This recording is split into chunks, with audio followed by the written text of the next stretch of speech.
बकरी ईदच्या पार्श्वभूमीवर मुरगुड नाका येथे पोलिसांची कडक नाकाबंदी, वाहनांची कसून तपासणी, गोवंश वाहतूक रोखण्यासाठी विशेष मोहीम। आगामी बकरी ईद सणाच्या पार्श्वभूमीवर कायदा व सुव्यवस्था अबाधित राहावी तसेच अवैध गोवंश वाहतूक रोखण्यासाठी मुरगुड पोलीस स्टेशनच्या वतीनं मुरगुड नाका परिसरात कडक नाकाबंदी करण्यात येत आहे। या मोहिमेतून प्रत्येक वाहनाची बारकाईने तपासणी केली जात असून संशयित वाहनावर विशेष लक्ष ठेवण्यात येत आहे। गोकुळची बासुंदी पुन्हा खावीशी वाटतेय। खरं सांगू, मलाही खावीशी वाटतेय।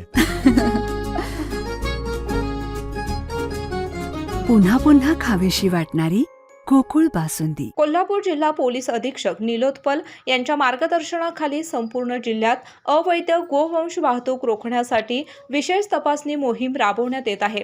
त्यानुसार मुरगुड पोलीस स्टेशन अंतर्गत येणाऱ्या निपाणी देवगड राज्यमार्गावर 24 तास कडक वाहन तपासणी सुरू ठेवण्यात आली आहे। नाकाबंदी दरम्यान मालवाहू वाहने, पिकअप, टेम्पो तसेच संशयित चारचाकी वाहनांची तपासणी केली जात आहे। वाहनांच्या मधील कागदपत्रे, वाहतुकीचा उद्देश तसेच मालाची माहिती तपासून खात्री केली जात आहे। पोलिसांकडून वाहन चालकांची चौकशी करून आवश्यक ती नोंद देखील ठेवली जात आहे।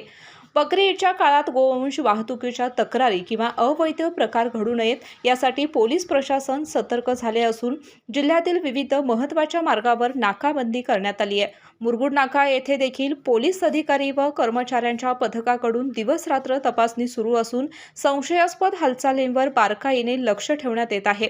दरम्यान पोलिसांनी नागरिकांनाही सहकार्याचे आवाहन केले असून कोणतीही संशयास्पद वाहतूक अथवा हालचाल आढळल्यास तात्काळ पोलिसांना माहिती देण्याचे सांगितले आहे। पोलिसांच्या या कारवाईमुळे निपाणी देवगड मार्गावर वाहन चालकांमध्ये सतर्कतेचे वातावरण निर्माण झाले। केके न्यूज साठी कागल प्रतिनिधी ओंकार पोतदार।